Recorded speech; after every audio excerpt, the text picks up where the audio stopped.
अङ्गं हरेः पुलकभूषणमाश्रयन्ती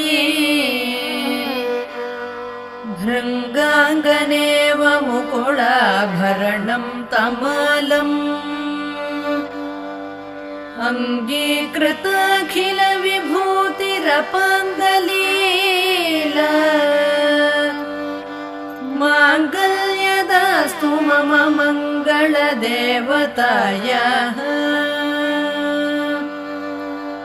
मुग्धा मुहुर्विदधति वदने मुरारेः प्रेमत्रपा प्रणिहितानि गतागतानि मालादृशोर्मधुकरीव महोत्पलेया